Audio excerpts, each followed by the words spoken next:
అక్క డాడీ పద అది వెళ్దాం. మేఘన నాకు చేసిన ద్రోహాన్ని నేనెప్పటికీ క్షమించలేను.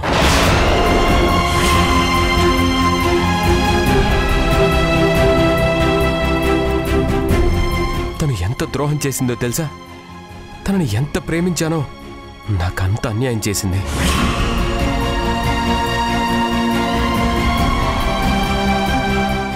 అసలు అలాంటి మనిషిని పెళ్లి చేసుకొని నేను చాలా పెద్ద తప్పు చేశాను. తను దూరం అయినా తన జ్ఞాపకాలు నన్నింకా వేధిస్తూ ఉన్నాయి. ఎలాగైనా సరే ఈ జ్ఞాపకాల నుంచి బయటపడాలి. నందు, ఇవాళ కాకపోతే రేపైనా ఈ గొడవలన్నీ సర్దుకుంటాయి. అప్పుడైనా మీ ఇద్దరు కలవాలి కదా. ఇంపాసిబుల్. ఎట్టి పరిస్థితుల్లోనూ నేను తన నా జీవితంలోకి రానివ్వను. కనీసం పిల్లల మొహం చూసైనా తనని క్షమించచ్చు కదా. ఎందుకు అనవసరంగా? ఎవర్రా పిల్లలు? నా పిల్లలా? వాళ్ళిద్దరూ మేఘన పిల్లలు, నా పిల్లలు కాదు కదా.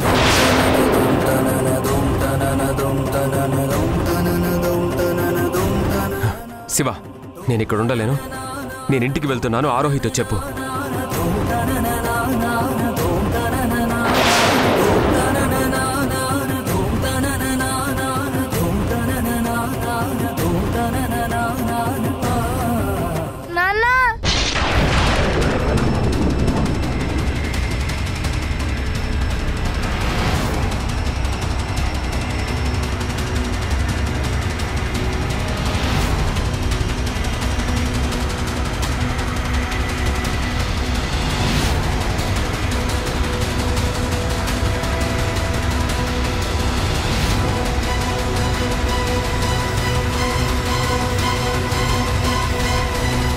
నందు, నందు,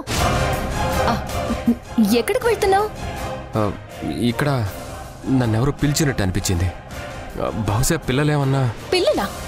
పిల్లలు ఇక్కడికి ఎందుకు వస్తారు? నువ్వేదో ఆలోచనలో ఉన్నట్టున్నావు. నువ్వు వర్క్ చేసుకోకుండా ఎక్కడికి బయలుదేరావు? నాకు మూడ్ బాగాలేదు ఆరోహి. నేను ఇంటికి వెళ్ళిపోతాను. ఏయ్, ఏంటి చిన్నపిల్లాడిలాగా?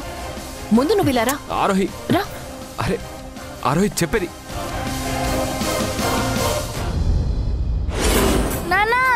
ఆది, ఎందుకక్క నన్ను ఆపుతున్నావు? డాడీ ఏం మాట్లాడాడో విన్నావు కదా. మనం ఇప్పుడు వెళ్ళి నాన్నతో మాట్లాడితే తను మాట్లాడడు. మనం వెళ్ళిపోదాం పదా. ఆది పదా.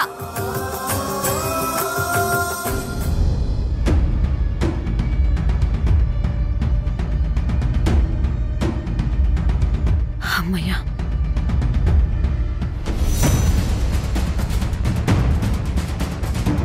నందు, ప్లీజ్ కాస్త రిలాక్స్ అవ్వు. నువ్వు ఇక్కడ మెంటల్గా రిలాక్స్ అవుతావని నేను ఇక్కడికి తీసుకొచ్చాను. నా వల్ల కాదు ఆరోహి, ప్లీజ్ ఈ విషయంలో నన్ను ఇబ్బంది పెట్టకు. నేను ఇంకోసారి వస్తాను. ఇప్పుడు మాత్రం నేను ఇంటికి వెళ్ళిపోవాల్సిందే. నా మైండ్ ఏం బాగాలేదు, ఏమనుకోకు. సరే వెళ్ళు, కానీ డైరెక్ట్గా ఇంటికి వెళ్ళాలి, ఇంకెక్కడికి వెళ్ళకూడదు. అలాగే.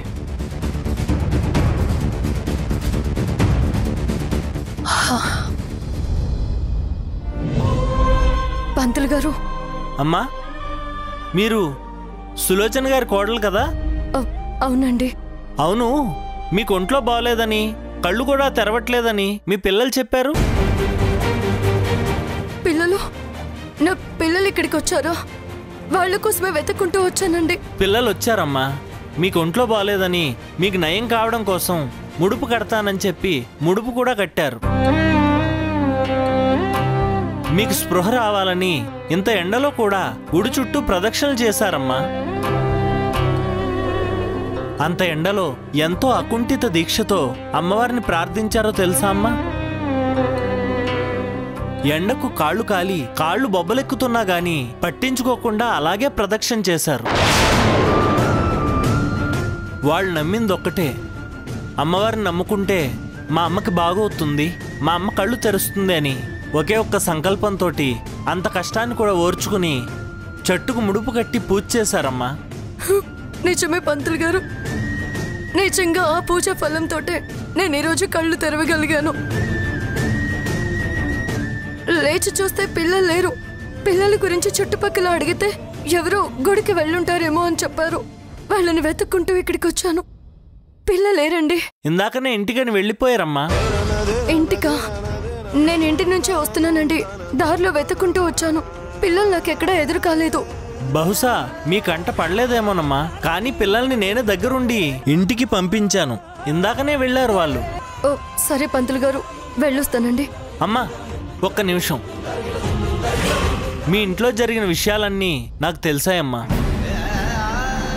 అంత పెద్ద సీతమ్మ వారికే అపనిందలు తప్పలేదు.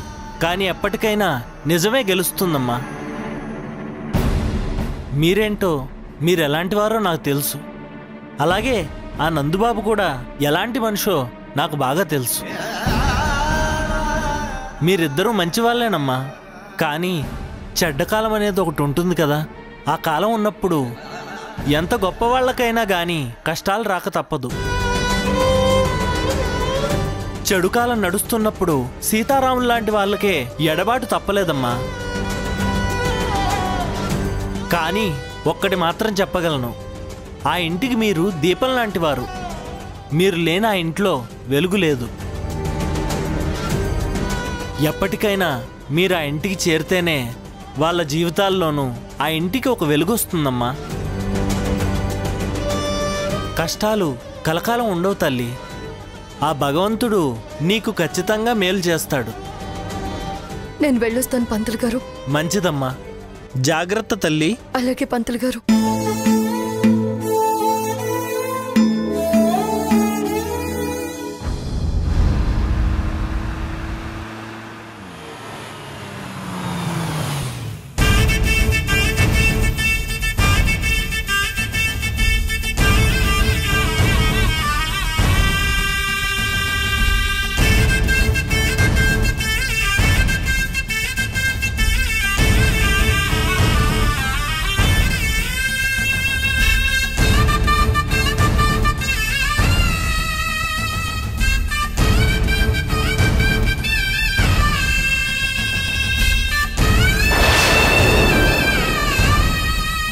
అక్క, అదిగో నాన్న, వెళ్దామా? వద్దు తమ్ముడు, మనం వెళ్ళొద్దు. అది కాదక్క, అమ్మకి బాలేదు కదా, నాన్నకి చెప్దాం. వద్దని చెప్తున్నాను కదా. నాన్నకి మనం అంటే ఇష్టం లేదు. ఇప్పుడు మనం వెళ్ళినా పలకరించడు. నా మాట విను.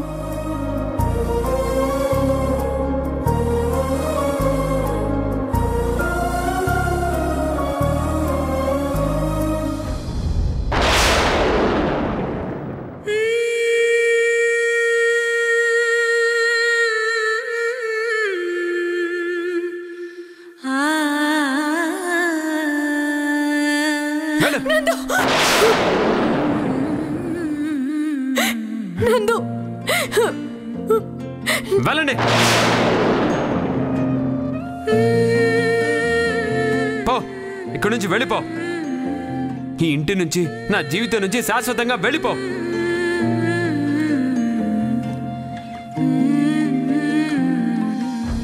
తమ్ముడు రా, వెళ్దాం. అక్క, నిజంగా వెళ్ళిపోదామంటావా? మరి అమ్మకిలాగా? అదంతా తర్వాత చూసుకుందాం. ముందు మనం వెళ్ళిపోదాందా?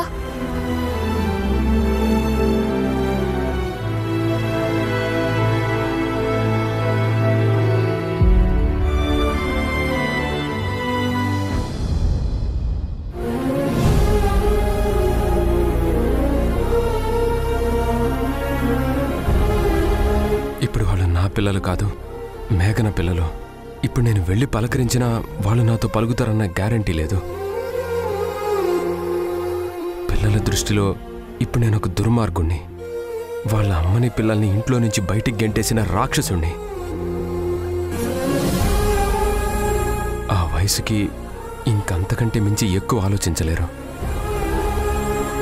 ఇప్పుడు వెళ్ళి వాళ్ళని పలకరించడం అవసరమా?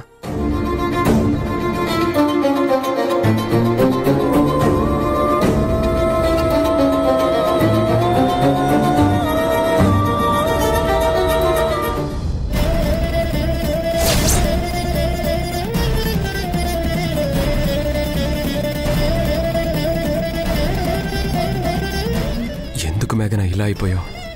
నీతో కలిసి జీవితం మొత్తం హ్యాపీగా గడపాలనుకున్నాను. అలాంటిది ఈరోజు నన్ను ఒంటరిని చేశావు. ఈరోజు నువ్విలా ఒంటరిగా నిలబడిపోయావు. నేను నీకేం ద్రోహం చేశాను? ఎందుకు నన్ను ఇలా అవమానించి నన్ను ఏడిపించావు? దీనివల్ల నువ్వు సాధించిందేంటి?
అమ్మా, మీరు చెప్పినట్టే దేవుడికి దండం పెట్టుకొని వచ్చాం.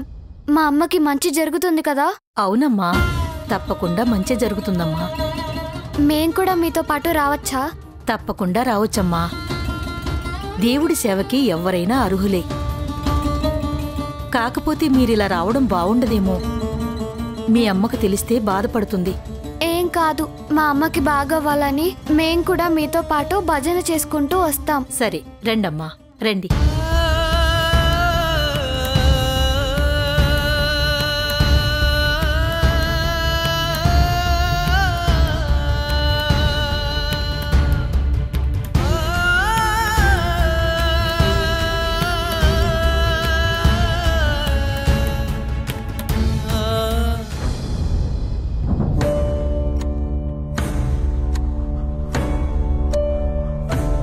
సులోచన, చెప్పండి అత్తయ్య.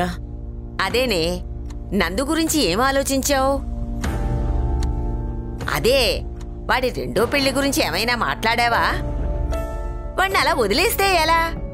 మాట్లాడానత్తయ్య, కానీ వాడికి ఆలోచించుకోవడానికి టైం కావాలంట. ఇంకెంతకాలం కావాలి? ఆలోచిస్తూ కూర్చుంటే ఏళ్లకేళ్లు గడిచిపోతూ ఉంటాయి. వాడేమైనా చిన్న బాలకుమారుడా? వీలైనంత తొందరగా వాడికి రెండో పెళ్లి చేస్తే మంచిది. నేను ఆ ఆలోచనలోనే ఉన్నానత్తయ్య, కానీ వాడి మాట కాదనిలేనుగా. ముందు వాడి మనసు కుదుట పడాలి కదా. ఆఫీస్కి వెళ్ళాడుగా, అక్కడికి వెళ్ళాక అన్నీ కుదుట పడతాయి. ఆరోహ్యం ఉంది కదా, ఎలాగైనా వాడి మైండ్ని మార్చేస్తుంది. అదిగో వాడు వచ్చాడు. వచ్చావా నందు? నీ గురించే మాట్లాడుకుంటున్నావురా. నందు, ఏంటే అలా ఉన్నాడు? ఏమైనా అయిందంటావా? అదే కదా అత్తయ్య, వాడి మొహం చూస్తుంటే అలాగే ఉంది. ఏదో గొడవ జరిగినట్టుంది. ఏంటో ఏం జరిగిందో పోయి అడుగు.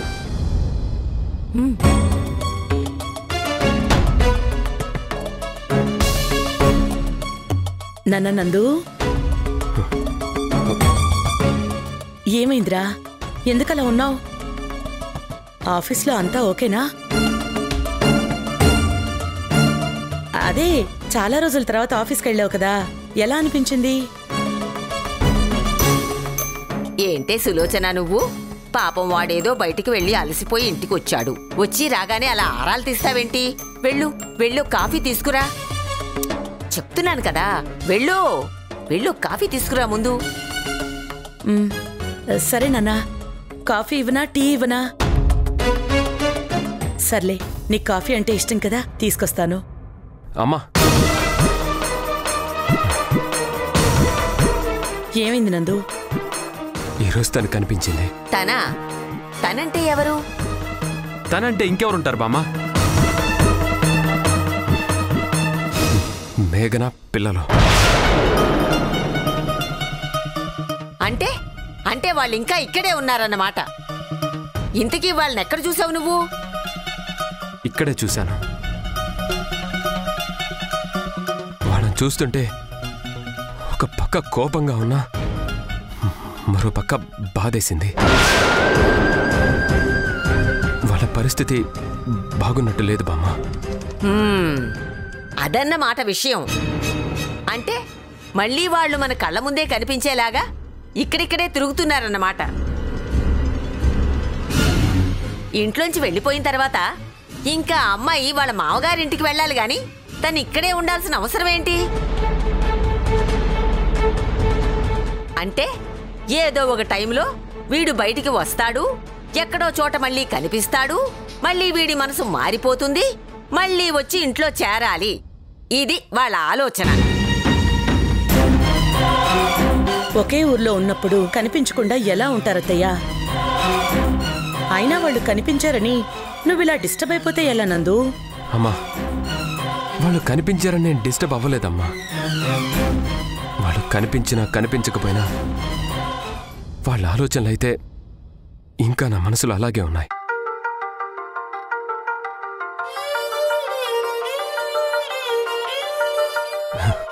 నేను డిస్టర్బ్ అవ్వకూడదు అనుకుంటే వాళ్ళని నా మనసులో నుంచి తుడిచేయాలి. నా గుండెల్లో వాళ్ళిద్దరి మీదున్న ప్రేమ తొలగిపోవాలి. అదంత సులభం కాదు కదమ్మా. ఒక మనిషి మీద ప్రేమ పెంచుకోవటం ఎంత ఆలస్యం అవుతుందో ఆ ప్రేమని తుడిచివేయడం కూడా అంతే కష్టమవుతుందిరా. నీ పరిస్థితి నేను అర్థం చేసుకోగలను. కానీ ఇలాంటప్పుడే మనసు రాయి చేసుకుని గుండె నిబ్బరంతో ఉండాలి. అమ్మా, నా మూడంతా చాలా క్లమ్జీగా ఉంది. నేను వెళ్ళి కాసేపు రూమ్లో రెస్ట్ తీసుకుంటాను. ఉసేయ్, వాడు రూమ్లోకి వెళ్ళి రెస్ట్ తీసుకోవడం అంటే ఏంటో తెలుసా? లోపలికి వెళ్ళి మందు తాగుతాడు. వాడు మందు తాగడం మొదలుపెట్టాడు అంటే మళ్ళీ ఆ మేఘన ఆలోచనలు, పిల్లల ఆలోచనలతోనే సతమతమైపోతాడు. ముందు నువ్వు వెళ్ళి ఆపు. వాణ్ణి ఆపే శక్తి నాకెక్కడుందత్తయ్యా? అలా ఆపగలిగేదాన్ని అయితే మేఘన మెళ్ళో తాళి కట్టకుండానే ఆపుండేదాన్ని. వాణ్ణి ఏ విషయంలోనైనా ఆపగలిగే శక్తి ఆ భగవంతుడికే ఉంది, లేదా వాడు ప్రేమించి పెళ్లి చేసుకున్న మేఘనకే ఉంది. మేఘన ఎలాగూ వాడికి దూరమైపోయింది. ఇక మిగిలింది ఆ దేవుడే. ఆ దేవుడే వాణ్ణి కాపాడాలి.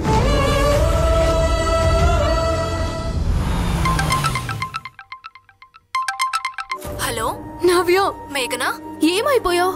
నీకోసం ఎంత ట్రై చేశానో తెలుసా? నీ ఫోన్ స్విచ్ ఆఫ్ వస్తుంది. నువ్వు ఎక్కడున్నావో తెలీదు. నా ఫోన్ పగిలిపోయింది, అందుకే ఇప్పుడు వేరే ఫోన్ తీసుకుని కాల్ చేస్తున్నాను. అసలు ఎక్కడున్నావు మేఘనా? నువ్వు కనిపించడం లేదని ఎంత కంగారు పడుతున్నావో తెలుసా? గురు కూడా ఫోన్ చేశాడు. ఎక్కడున్నావు?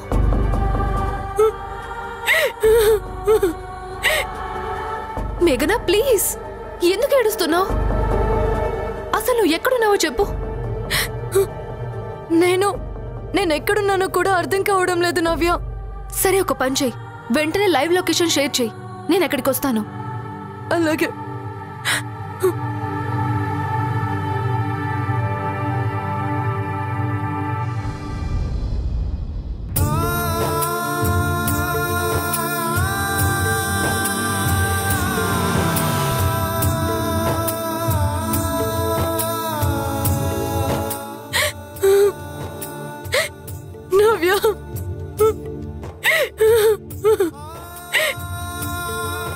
ఏంటి మేఘనా ఇది? ఏడోకు, నేను వచ్చేసాను కదా, ప్లీజ్ కంట్రోల్. ఏమైంది? నువ్వు ఎక్కడున్నావో తెలియక అందరం ఎంత టెన్షన్ పడ్డామో తెలుసా? గురు ఫోన్ చేశాడు. నీ కోసం తను కూడా చాలా చోట్ల వెతుకుతున్నాడు. నువ్వు కనిపించలేదు. నీకు ఫోన్ చేస్తే కలవడం లేదు. నువ్వు ఏమయ్యావో ఎక్కడున్నావో తెలీదు. నేను ఊరు నుంచి వచ్చి నీ కోసం చాలా వెతుకుతున్నాను. నువ్వు ఎక్కడున్నావో తెలీదు. నిన్నెలా కలుసుకోవాలో నాకు అర్థం కాలేదు. అసలు ఏమైంది మేఘనా? నేను ఇంట్లో నుంచి వచ్చేసిన తర్వాత నీకు ఫోన్ చేశాను. నువ్వేమో ఊర్లో లేవు. అర్ధరాత్రి పూట నేను పిల్లల్ని తీసుకుని ఎక్కడికి వెళ్లాలో తెలియని పరిస్థితి. జోర్న వర్షం. చేతిలో పిల్లల్ని పట్టుకుని నేను దిక్కుతోచని స్థితిలో బస్టాండ్లో నిలబడున్నాను. అక్కడ ఆదిని ఒక లారీ గుద్దుపోతే కింద పడిపోయాడు. అది చూసి తనకేం జరిగిందోనన్న షాక్తో నేను కళ్ళు తిరిగి పడిపోయాను. నేను కళ్ళు మూసి తెరిచేలోగా ఒక ఇంట్లో ఉన్నాను. అక్కడికి ఎవరు తీసుకువెళ్లారో ఏమైందో నాకేమీ తెలియదు నవ్య. మరి పిల్లలేరి? అదే అర్థం కావట్లేదు. ఆ ఇంట్లో నాతో పాటు పిల్లలు ఉన్నారు. పిల్లలు నన్ను అమ్మ అమ్మ అని పిలుస్తున్నారు. నన్ను కళ్ళు తెరిచి చూడమని అడుగుతున్నారు. కానీ నేను చూడలేని పరిస్థితి. నేను బలవంతంగా కళ్ళు తెరుద్దామన్నా నా వల్ల కాలేదు. ఏమైందో తెలీదు. అసలు నేను బ్రతుకున్నానో చచ్చిపోయానో నాకే తెలియని అయోమయంలో గందరగోళంలో ఉండిపోయాను. ఆ తర్వాత కళ్ళు తెరిచి చూసేసరికి ఇంట్లో పిల్లలు కనిపించలేదు. పిల్లలు కనిపించకపోవడం ఏంటి? నాకు జ్వరం తగ్గాలని దేవుడికి మొక్కుకోవాలని గుడికి వెళ్లారంట. నేను పిల్లల్ని వెతుక్కుంటూ గుడికి వెళితే అక్కడ కూడా కనిపించలేదు. వచ్చి వెళ్లారని చెప్పారు. అలాగే అక్కడి నుంచి పిల్లల్ని వెతుక్కుంటూ వస్తున్నాను. నాకు భయమేస్తుంది నవ్య. పిల్లలు ఏమైపోయారో తెలియదు. నాకు ఈ ప్రపంచంలో పిల్లలు తప్ప ఇంకెవరూ లేరు. ఇప్పుడు నేనేం చేయాలి? నువ్వేం కంగారు పడకు. పిల్లలు ఎక్కడికి పోరు. వెతుకుదాం. వాళ్ళకిల్లు తెలుసు కదా, వెతుక్కుంటూ వస్తారులే. అసలు తప్పంతా నాది. అప్పుడే నీ దగ్గరికి ఎవరో ఒకరిని పంపించుంటే అసలు ఈ సమస్య వచ్చుండేది కాదు. సర్లే, జరిగిందేదో జరిగిపోయింది. ఇప్పుడు నువ్వేం ఫీల్ అవ్వకు. దా కారెక్కు, పిల్లల్ని వెతుకుదాం. పదా.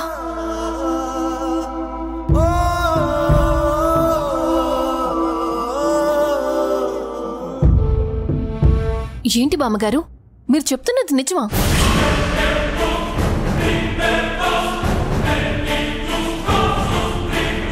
హలో, సత్యమూర్తి గారేనా? అవును, మీరెవరు? నేనెవరైతే ఏంటండి, మీరు వెంటనే నందుకి ఫోన్ చేసి మేఘన పిల్లలు ఏమయ్యారు, ఇంట్లో ఉన్నారా లేదా అని ఒక్కసారి అడగండి.